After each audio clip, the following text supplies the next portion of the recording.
ನಮಸ್ಕಾರ. ನಾನಿವತ್ತು ಬೆಣ್ಣೆ ಕಾಯಿಸ್ತಾ ಇದ್ದೀನಿ. ಬೆಣ್ಣೆ ಮಾಡಿಟ್ಟಿದ್ದೆ, ಮೊನ್ನೆ ಮಾಡಿಟ್ಟಿದ್ದು ಫ್ರಿಜ್ಜಲ್ಲಿ.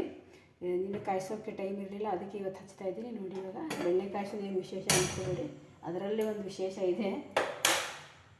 ಇದರಲ್ಲಿ ಒಂದು 4 ಎಲೆ ಕರಿಬೇವನ್ನು ತೊಳೆದು ಒರೆಸಿಟ್ಕೊಂಡಿದ್ದೀನಿ. ಇದನ್ನು ಹಾಕ್ತಾಯಿದ್ದೀನಿ.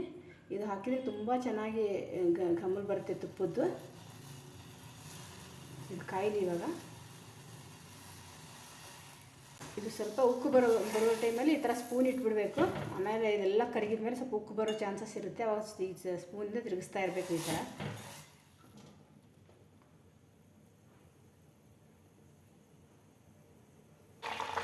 ಇದು ಕುದಿಯೋ ಶಬ್ದ ನಿಲ್ಲೋವರೆಗೂ ಬೇಯಿಸಬೇಕು.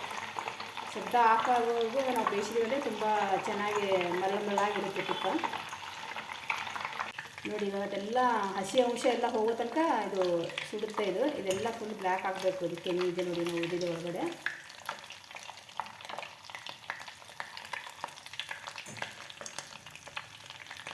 ನೋಡಿ, ಕರಿಬೇವು ಹಾಕಿದ್ದೀವಿ ಅಂತ ಹೇಳ್ಬಿಟ್ಟು ಏನಾದ್ರು ಕರಿಬೇವು ಸ್ಮೆಲ್ ಬರುತ್ತೆ ಅಂದ್ಕೊಬೇಡಿ. ಆ ಥರ ಏನೂ ಬರಲ್ಲ, ತುಂಬ ಚೆನ್ನಾಗಿರುತ್ತೆ. ಕಲರ್ ಕೂಡ ತುಂಬ ಚೆನ್ನಾಗಿ ಬರುತ್ತೆ. ನೋಡಿ ಎಷ್ಟು ಚೆನ್ನಾಗಿ ಬಂದಿದೆ ಕಲರು. ತುಂಬ ಟೇಸ್ಟಿಯಾಗಿರುತ್ತೆ ತುಪ್ಪ. ಈ ಥರ ಸ್ವಲ್ಪ ಸ್ಪೂನಿಂದ ತಿರುಗಿಸಿದ್ರೆ ಅದು ಉಕ್ಕಲ್ಲ. ಆಗ ಫಸ್ಟ್ ಡೇನೇ ಕಾಯಿಸೋಕೆ ಹೋದರೆ ತುಂಬ ಉಕ್ಕುತ್ತೆ. ಸ್ವಲ್ಪ ಒಂದೇ ಫ್ರಿಜ್ಜಲ್ಲಿ ಇಟ್ಟಾದರೂ ಮಾಡಬೇಕು. ನೋಡಿ, ಇದು ಆಫ್ ಮಾಡ್ತಾಯಿದ್ದೀನಿ, ಯಾಕಂದರೆ ಸ್ಟವ್ ಆಲ್ರೆಡಿ ಬಿಸಿ ಇದೆ, ಅದ್ರ ಮೇಲೆ ಆಗಿಬಿಡುತ್ತೆ ಅದು. ಸ್ವಲ್ಪ ಹೊತ್ತು ಬಿಟ್ಟು ಇದನ್ನು ಸೋಸೋಣ, ಒಂದು ಸ್ವಲ್ಪ ಆರಲಿ. ಡ್ರೈ ಇರಬೇಕು.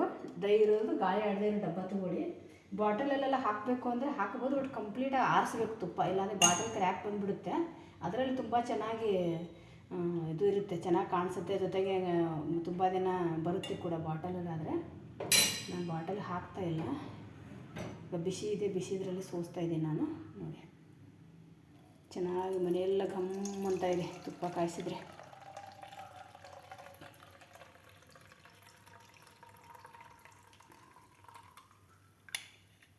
ಇಷ್ಟು ಗಸಿ ಬಂದಿದೆ.